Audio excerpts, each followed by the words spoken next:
from Mayo, this guy's almost certainly kicked some ridiculous scores against your county over the years. One of the most gifted players ever to play Gaelic football and a favourite of ours on Second Captains Live. Please give a massive welcome to Ciarán McDonald!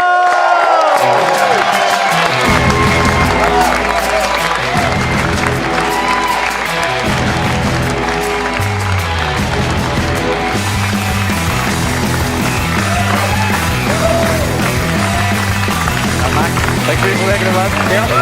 How's the form? Can you take a seat there? Great to see you, first of all. Hope you're well. Fine, thanks, man. We showed a few of your good scores there, but the point against Dublin in 2006 earlier on in the show, is that one of your own personal favourites? Yeah, I suppose you have to say it is probably the best one I scored, I suppose, because of the timing and what it nearly brought us to. But it's funny when you talk about football and you say, what's your 2006, what happened that day? I remember shortly after putting that ball over, maybe 2 phases of play after, I gave a stupid ball across the field and I said, here we go again, Mac. You know, and that's what stuck in my mind going home that evening, saying how thin the line is between success and failure. I have heard sports people talking like that. You bring up something positive and then a sports person might think of the negative. Is that almost a deliberate ploy? It's better to think of the things that went wrong because that'll drive you on to improve? No matter what was ever said in the media about me, I'm my own worst critic. That's it, you know. After every game, club, county, I go home and you think about the 3 or 4 points that you missed or the bad pass you give. You never go home thinking I done A, B, C, D and E right. You always go the other way, or else you'll never improve. That's what I... What did you see as your job on the pitch for Mayo? My job on the pitch for Mayo was trying to supply ball to the boys inside. Try to be their eyes in the field, trying to see a player or two ahead. I mean, do you think is there still a place in Gaelic football as it is now for a player like Ciarán McDonald? It's probably a stupid question, but I mean the way well, you've asked it now, we might as well commit. I might as well commit now, yeah. But I mean to that type of player. People say football's in a bad place. I think football's in a great place at the moment. I think the amount of training that's gone in, the amount of media that's involved in it, I think football will just evolve. Now I think that even more so the long distance kicking, even more so the long thinking 2 or 3 steps ahead. I think football now has to go wide, width, from your corner forwards, keeping them wide, no matter how many people come back to keep as much distance from you and the extra man back. Recycle and get your good kickers on the ball that can score from 40 or 50 yards out, that can think 2 or 3 steps ahead. I think it's a more thinking game now instead of just people on about mass defence, and every manager has his own right to set up his team the way he wants. I just think if it's up to the player to see, like if a manager can have A, B, C and D of tactics, but when a player goes out in the field he has to play what's in front of him. You can't be looking over to a sideline looking for inspiration every 2 seconds from a manager. He's done his job. The argument seems to be now that is the case, though, that players are almost overly programmed by their managers and they're just robots and go out and carry out orders. Yeah, and that's where I think it has to change. And that's where I think that these blanket defence, when they are used, will make a change. That you're going to have to see 2 or 3 steps ahead. You're going to have to force the man inside to make that run by giving them that ball. You have to be unselfish in regards to saying, well, I'm not as good at shooting from 45 yards out or 50 yards out, but I'll work laterally inside to recycle the ball, to let my good shooter on the ball. And that's the way football, I think, has to go. We're talking about you as a footballer in the past tense, but you're still playing. You're playing for your club, Cross Malina against Clare Morris this weekend in the league. Yeah, we're playing Saturday evening. Yeah, still enjoying it. Training hard. I love my club. I've always loved my club. There's a great bunch of fellas there now that weren't around when I first started playing football. My first championship game, the majority of the panel now weren't even born. But I'm there and I'm trying to hang in there and trying to give them a small bit of wisdom if they listen to it an odd time. And do they listen? Times, yeah. Well, speaking of your club, we actually saw this clip on YouTube of you playing for Crossmalline against Kiltane in the Mayo Senior Championship not so long ago. And apart from the 11 points that you kicked in this game, we couldn't help but notice that the commentator relied on one stock phrase to describe every score. I mean, I suppose from his point of view, if it ain't broke, you know, don't fix it. Howley across to McDonald. McDonald a shot.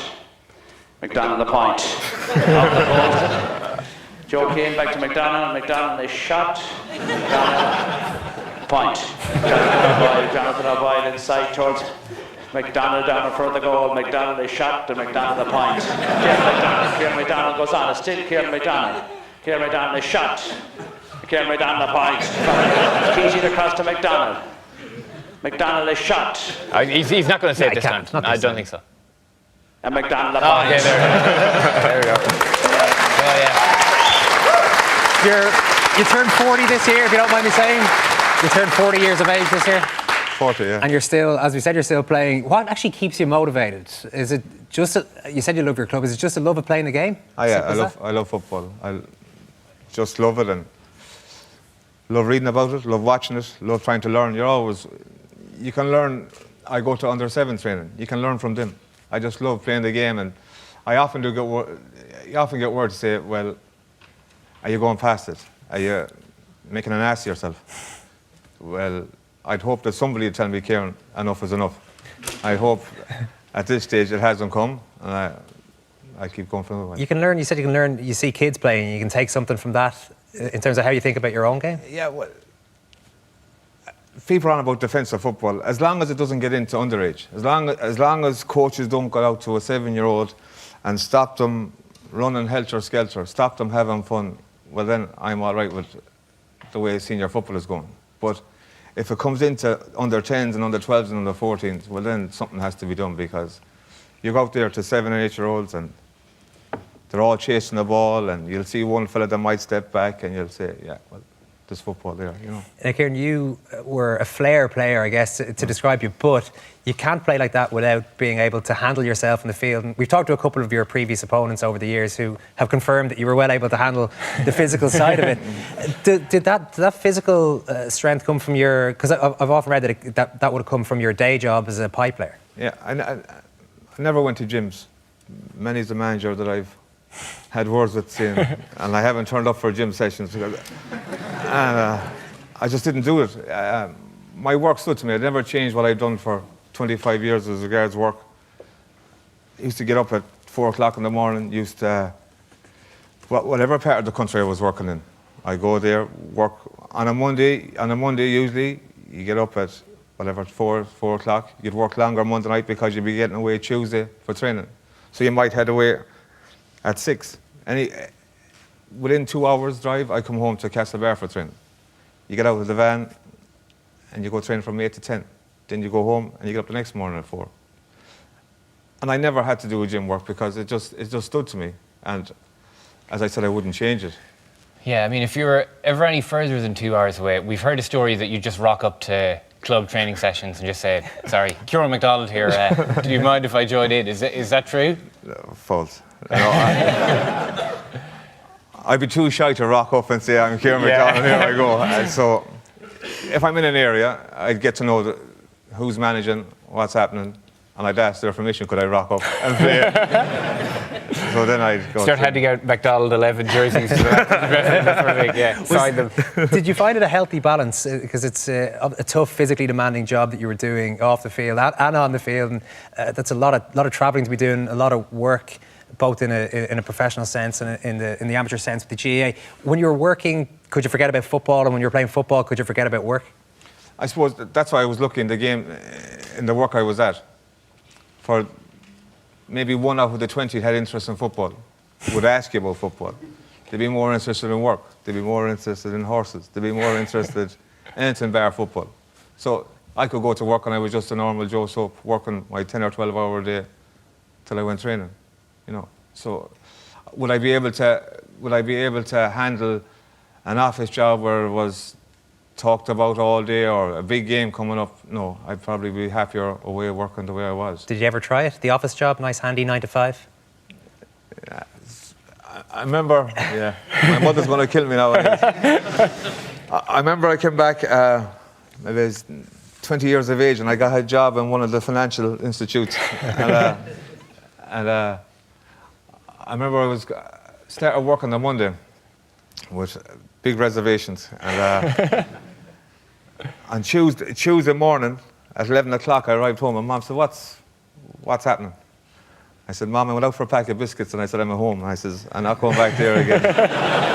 It just didn't quite suit you. Didn't suit me, no. And tell us, you lost 3 All-Ireland finals playing for Mayo.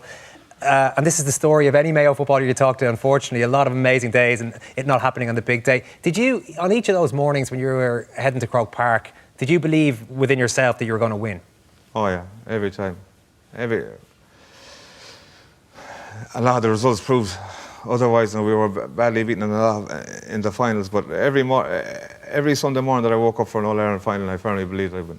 Firmly believed that we had enough lessons learned, enough preparation done, enough talent. Yeah, it just... You come home that road again on a Sunday night thinking it'll be different again.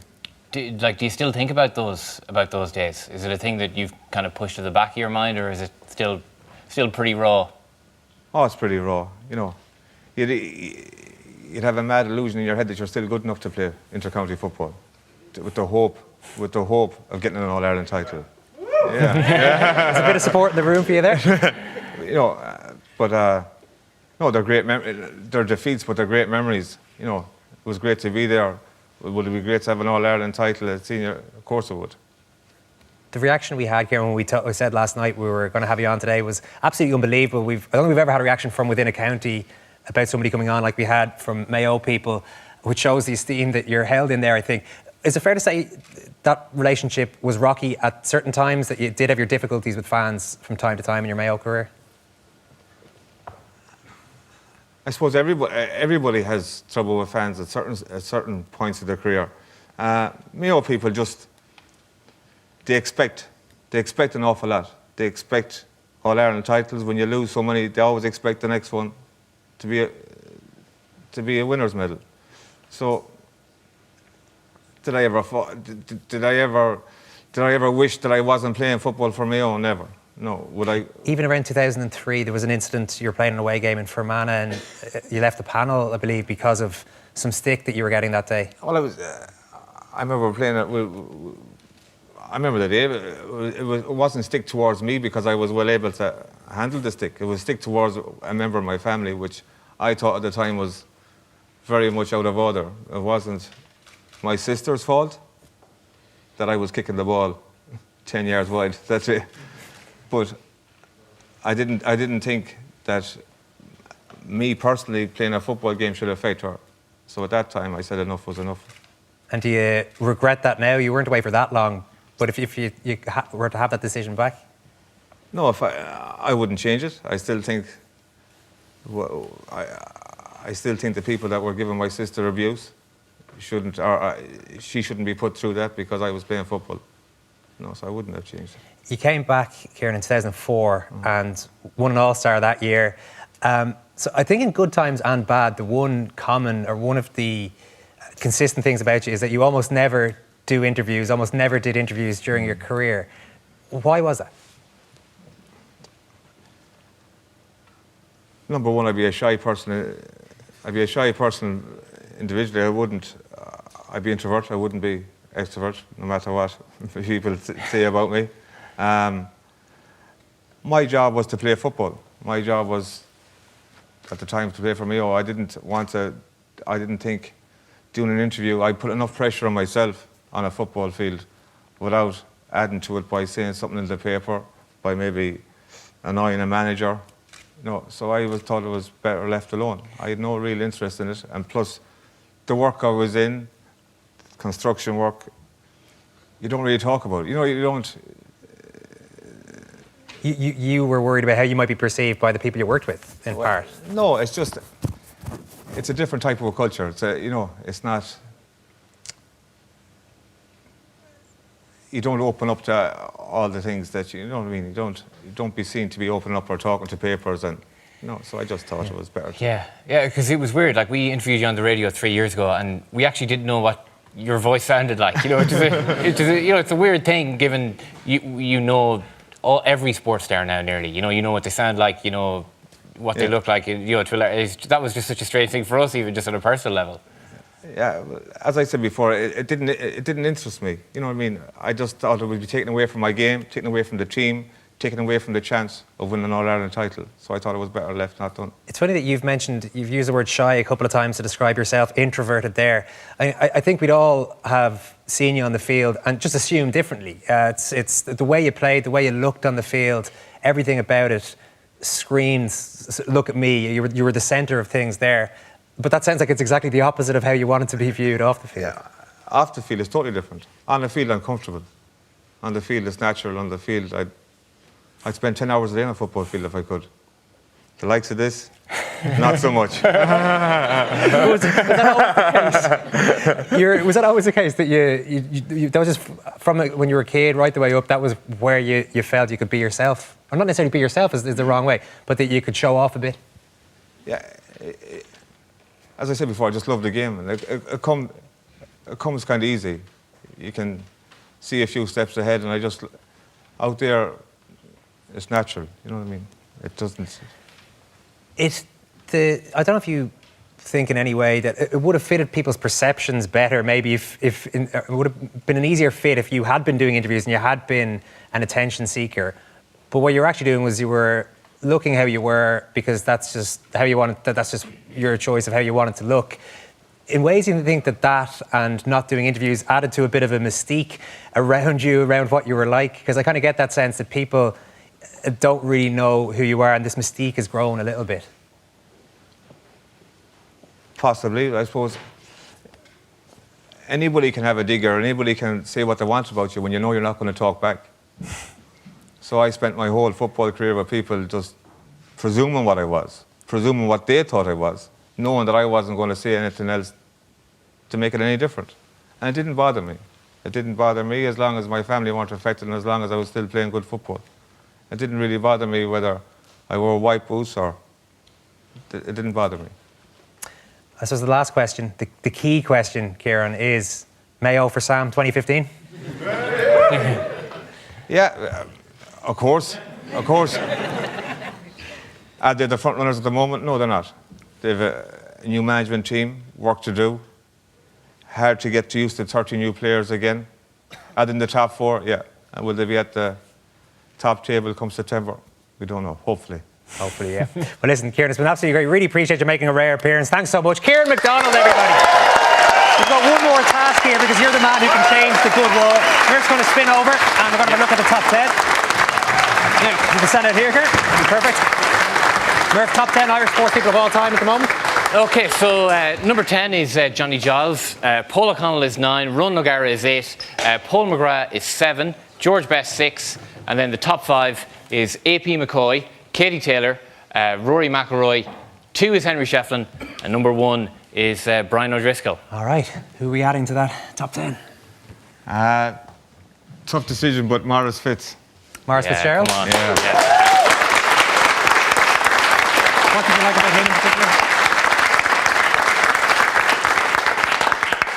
He just has so much God-given talent, but yet he trained, dedicated himself to train to perfect everything. And he's just the best I ever saw. What was he like to play against? Because he did do damage to your county in 97. Not a man to bear a grudge, and that's good to see. Demolished us in 97. No, he put on an exhibition in 97. And it's just, as I said, everything came to him naturally to him. But the amount of time and the amount of perfection he used to do, it's unbelievable. The kind of player that almost, the defenders in your team, it's impossible to really defend fully against a player like that if he's in his pomp. You can never defend against him one-on-one. All right, well, the next question. This is where you have to start being a little bit unpopular because someone's coming off the wall. How high up, what number is Maurice Fitz going at? He's going in with, instead of Johnny Giles. Okay. Johnny Giles, straight back up. Hope you enjoyed yourself for the week, Johnny. You only lasted a week after being put up by Liam Brady. Now you can do another switch, though, so John can come back up or you can do whatever you want with the 10 names there. I want to move Raj up instead of Rory. Rog goes up to number 2. Rory McIlroy back down to number 8. Well, listen, we'll leave it at that. Absolutely brilliant. Ciarán McDonald, everybody. You can take a seat there, Ciarán.